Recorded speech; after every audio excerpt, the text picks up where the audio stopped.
Okay, Kyushu, one more English language speakers located. So, English colonies, so like America, parts of Africa.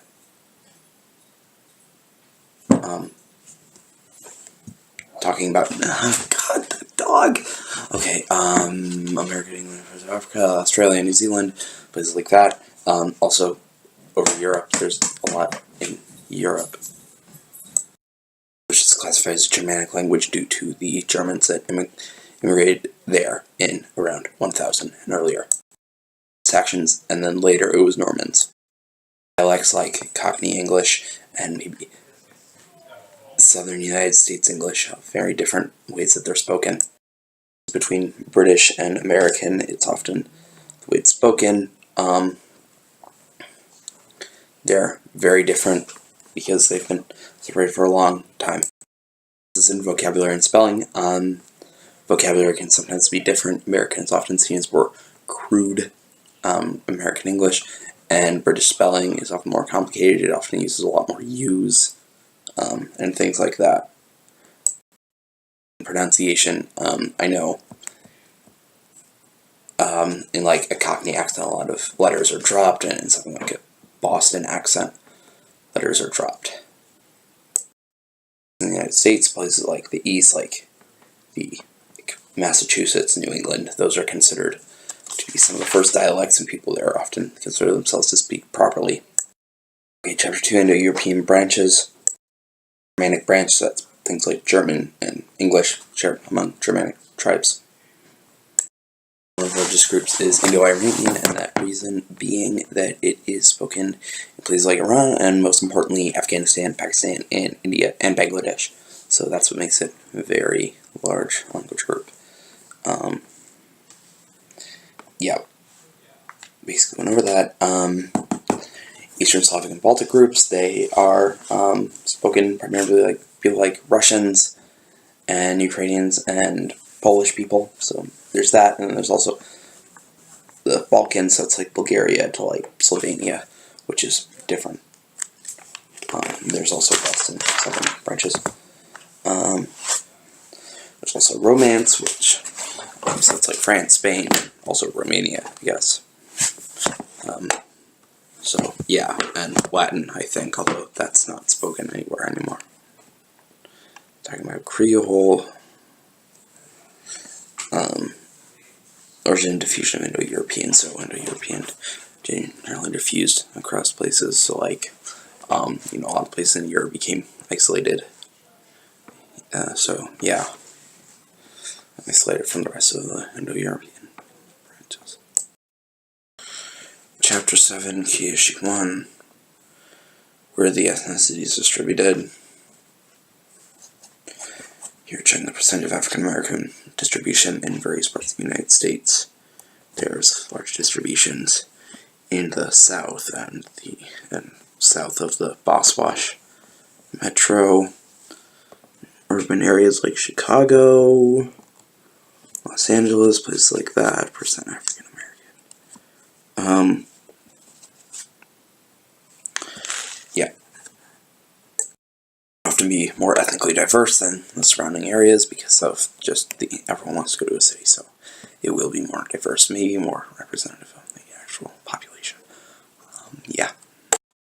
We're showing Asian American distributions. There is a large number in California and the general West Coast, and a lot in the Boswash area. Here it's showing Hispanic populations, Asian populations, because they're coming from the West. Hispanic populations are primarily in the South, from San Diego down to like San Antonio. I don't know what's in southern Texas, like Browning or something. So that's where they are, because a lot of them are coming from Mexico coming up, or other South American countries coming up. So showing Chicago's ethnicities, fairly diverse. Oh, here it is. Native American, Eskimo, Inuit.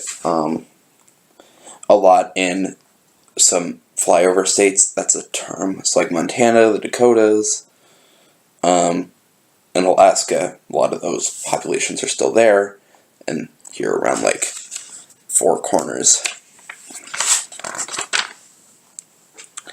Expansion of the ghetto. This happens from. I don't know if it talks about it here, but like basically, something things called like white flight, so and stuff like that. So a lot of more wealthy white families often leave urban areas, and that leads to some more poor minorities moving in and things like that, and then it becomes ghetto. I hope that didn't sound racist. That was not the goal. I really hope it didn't come across that way. So, differentiation between ethnicities and races, you're talking about Hispanic and Latino, are not races, I think, because Hispanic, at least, is more of a cultural thing. It's about sort of if you speak Spanish or not, so people like, people in Spain are Hispanic, and everything south of the U.S.-Mexico border, and is Hispanic except Brazilians and, I don't know, like Belize, people from Belize, and Jamaica, and like St. Kitts or something, I don't know. That's everyone equal, which was something appointed in 1896, which basically said races could be separated as long as you're treated equally. This did not happen. They never ended up being treated equally, but it was sort of I don't know what the term is. You couldn't really prove it. I don't know. People were very, very racist back then, so it just sort of slid until the 60s, I think. Well, it didn't slide, but it was in place until then. So it's showing four colored. Flight, I already talked about that. In South Africa, that system, basically, many South Africans were very, very, many of the black South Africans were very poor. They lived in very compact ghettos, and if they couldn't afford to live anywhere, they were sent somewhere like called homelands.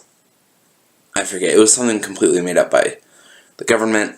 So I think like where Letso is today was like one of them, or primary one of them. There were like 12. I read a book on this in 8th grade. Race and nationalities. I was talking about how nationality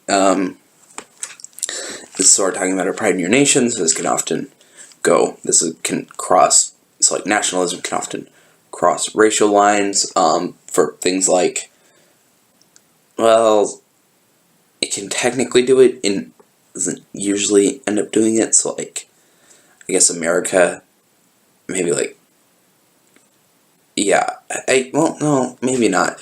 So in America, a lot of different races can feel a nationalism or a nationality. More than one race can feel a nationality in different countries, although usually strong nationalism excludes certain races. But yeah, so it's talking about here nation states in Europe. Europe is very, they have their nationalities very deeply rooted. So places like France and England especially, and then Germany sort of, I guess those are sort of the big three. I guess the Holy Roman Empire, all of that.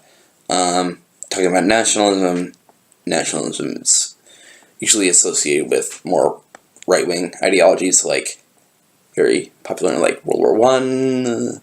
Well, no, it's not right. It could just be very extreme. It's like the Soviet Union had a lot of it. Nationalism is usually associated with some kind of extreme multinational state. So it's talking here about the Soviet Union, had a lot of different nationalities in it. I don't know the exact division of the Soviet Union, how much of what freedom they were allowed. I don't know if it was like, I think it was probably something like the United States. Maybe each country got a little more. I remember something like the state of Ukraine was given Crimea or something in the 50s. That's what my Russian teacher told me. But she's, a little,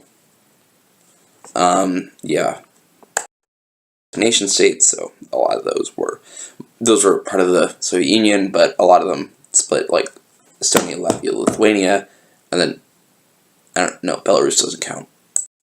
New European nation states, so it's talking about Ukrainians, very strong nationality there, Moldovans, I don't know the current legal status of Moldova, I think it's in limbo, sort of, I don't know, but very strong nationality there.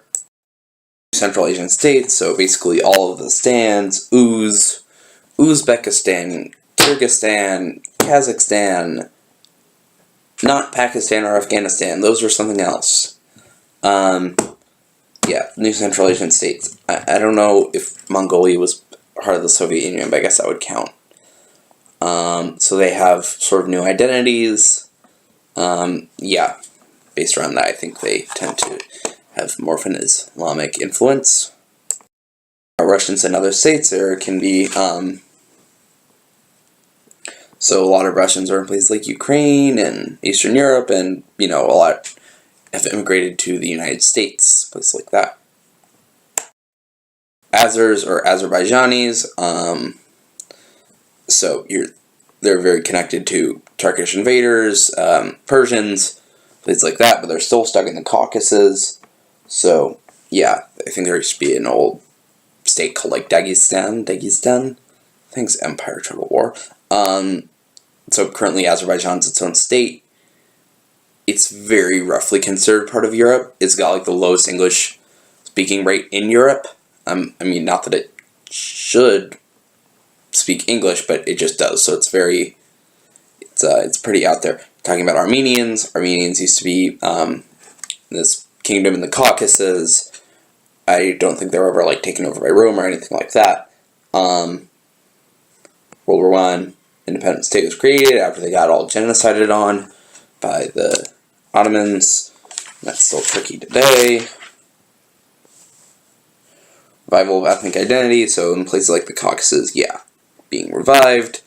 Georgia, Armenia, Azerbaijan, it's all issues. Ethnicity and communism. Communism can often stamp out ethnicity because communism is all about unity. Stuff like that. Where's my hat? Never mind. Yeah, so sometimes it can stomp that out. I mean, I think Stalin's camps were usually pretty impartial, so it's usually just like a... So yeah, I mean, so it doesn't really differentiate between ethnicity. I don't think that there was that much ethnic tension in the Soviet Union, at least I think. I'm going off a lot of what my Russian teacher told me, and again, she's like, oh. So,